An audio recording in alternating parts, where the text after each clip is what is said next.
This piece, entitled The Seven Kingdoms, is a chapter from Earth, its Parentage, its Rounds and its Races, written by a student. The Seven Kingdoms, read by Dave Marsland of Cardiff Theosophical Society. In the stupendous effort of the one life, the unconscious of some German philosophers, to express itself in ever-advancing degrees during the evolution and destruction of universes, the descent of spirit into matter is carried on, according to the law of correspondences, by means of planetary chains. Of course, these chains may be of infinite variety, and of those connected with other planets of the solar system we have not yet been given definite information. We shall therefore necessarily confine our study to the Earth chain.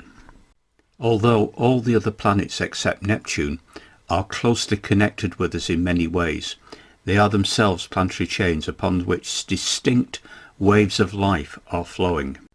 We should not feel at home upon any other planetary chain, because we have not had the age-long preparation for the entirely different conditions prevailing elsewhere.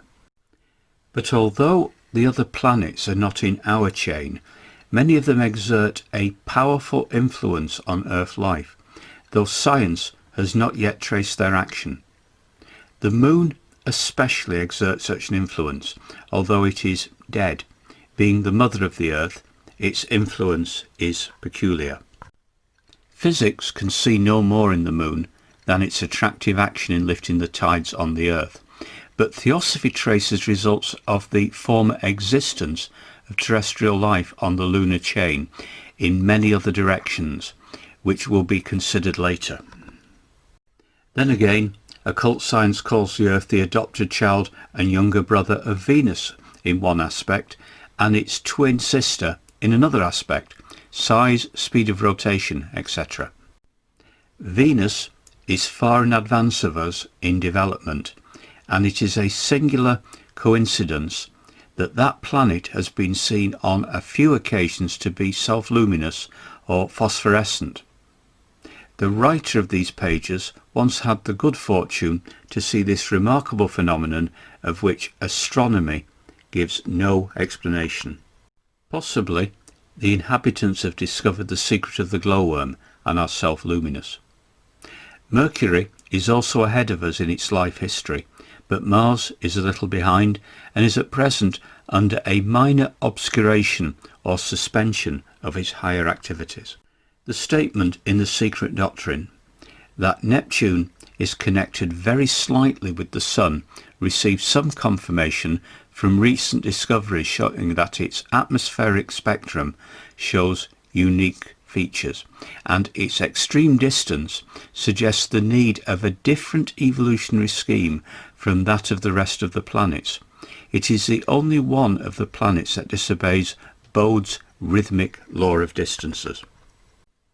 As the monad travels in its spiral progress around the seven globes, it first becomes imprisoned in three successive kingdoms of elementals or nature forces, and then in the mineral, vegetable and animal kingdoms, finally gaining self-consciousness as man.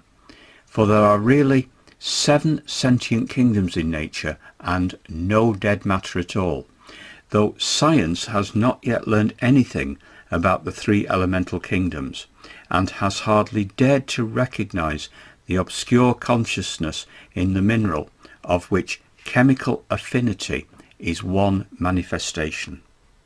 The kingdoms of the elemental semi-intelligent forces are very difficult to understand, and little definite information has been given to us about them, but we can glean from the few teachings available that in passing through those stages, the monad is experiencing the peculiar consciousness of the automatic and semi-automatic natural forces, which have a different consciousness from that of even the lowest animal. The monad was in a lower condition when in the elemental kingdoms than even when locked up in the mineral, through which the life wave had to pass before rising to the vegetable and onward up through the animal forms to the union with, or awakening to the descent of, the monastic principle, which has been pursuing another line of evolution and which is what makes us man, from the Sanskrit root man, to think, the highly complex being now embodied in the tenement of clay. The monad must not be regarded as having obtained separate individuality in the lower kingdoms during the time the vestiges were being organised and prepared for the incarnation of the human intelligences, Manasaputras, sons of minds, to come. The first faint beginnings of the spiritual flame dividing into units is suggested in the vegetable kingdom, or even in the mineral, as in the families or groups of elements, but there it is hardly more than a dim potentiality. In the highest animals, the sense of individuality is almost attained, but it is the prerogative of the monad only after the descent of the monastic element, making it man, a thinker, to possess and fully comprehend the sense of self-consciousness, of apparent self-identity or personality. This illusory feeling of separateness must be gained. It is a part of the training resulting from the immersion of the lower manas, the shadow of the higher, in matter. But it must be struggled with and vanquished and seen for what it really is, before the unity of all beings can be understood. It is by this struggle that progress is made in spiritual life. Spiritual life is the actual realization of the unity of all, and compassion, peace and wisdom are its natural concomitants.